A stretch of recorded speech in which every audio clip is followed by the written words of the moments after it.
and only Bianca.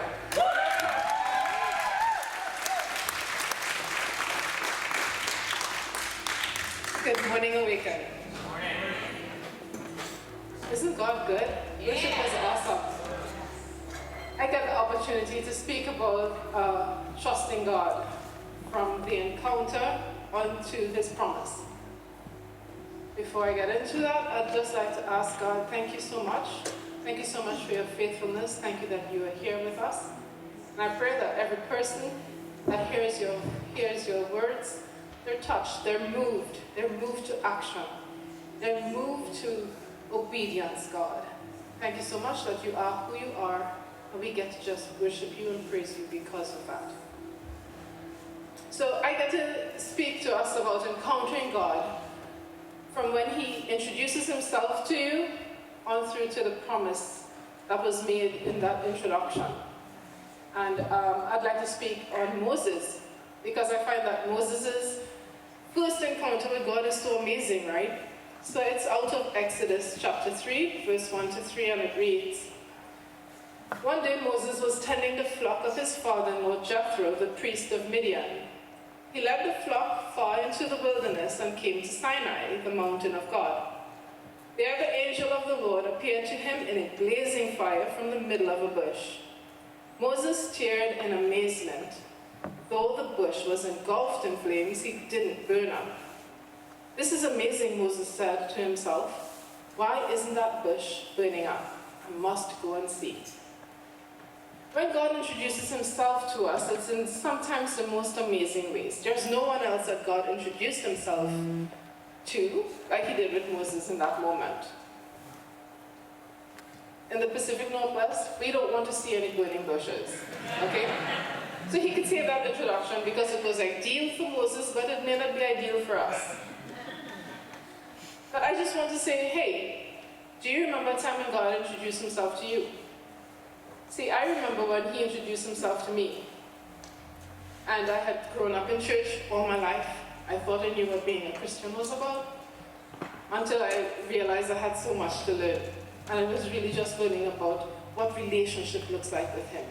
What does it look like when He introduces Himself to us? For me, it was in a meeting down in Texas. The floor was opened up, and we were being invited to be prayed for. And I'm sitting there watching everyone go up to be prayed for, and the whole time I'm hearing, "Go be prayed for, go be prayed for." I'm like, there's nothing wrong with me. I'm okay. Why do I need to go be prayed for, you know? And so as I stepped in obedience, because I went to my friend over the way, I went to the back of the audience, I tried to run from God, right? He kept saying, "Go be prayed for." And as I finally obeyed Him, the lady said, "Hey, sis, how can I pray for you?" And I was like, "I don't know." And then out of my mouth came generational curses. And to me, in that moment, I broke. I don't know why that came out of my mouth, but I do know that in that moment, God introduced Himself to me, and I've never been the same afterwards. Yeah. See, He ignited a recognition in my soul that He ignites in every single one of you when He encounters you in your own unique way. He introduces Himself to where you cannot say you didn't have that encounter. You never forget it. Moses was just a born Jew, raised Egyptian, running for his life. Why a burning bush?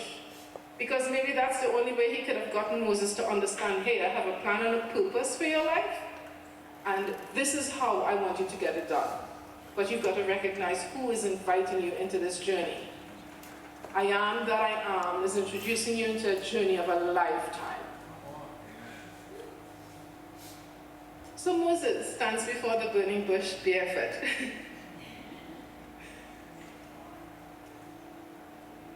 I need you guys to close your eyes and think back. Think back to that moment when God introduced Himself to you. What were the things He was saying to you in the secret place? Remember, it's always an interaction. What is He inviting you into? What is that thing that you and Him alone knows? that fire that's in your heart, that thing that there's no rest until I obey you, God. We all have that one thing that only you can bring to God. That one thing. And I just want to encourage you guys that no matter how uneasy it feels, uncomfortable, how it feels like it's stretching you outside of your norm, trust God there. Trust Him there and step into that space. I promise you, it's going to be wild. You'll have mad fun. And if by your obedience, you just change the life of one person, you have no idea what that one person is going to do for God and for His kingdom. That's right. But if you don't take your step, they won't ever get there. See, our obedience will always unlock God's plan and His purpose for our lives. In Romans chapter 8:28, it says, "Now we know that all things work together for the good of those who love God, who are the called according to His purpose." That's a promise. God never goes back on His promises to us. So if you need to be reminding Him of His promise to you, remind Him. You promise God that because I love you, because I'm choosing to trust you, I'm choosing to obey you, I can freely step into your purpose and plan for my life. There's confidence there.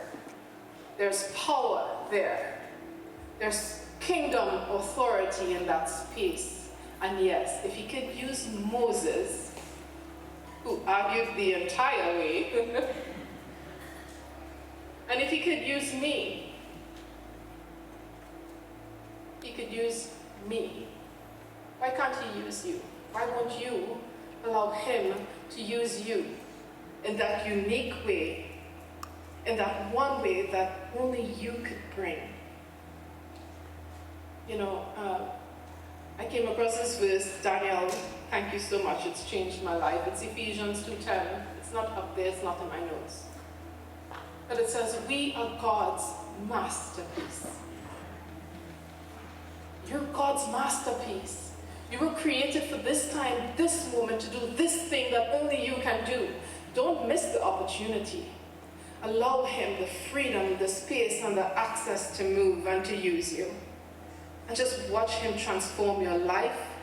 Watch Him transform your husband, your kids, your family. I pray, God, that every single person boldly and courageously allows you to use their unique personhood for your glory. In Jesus' name.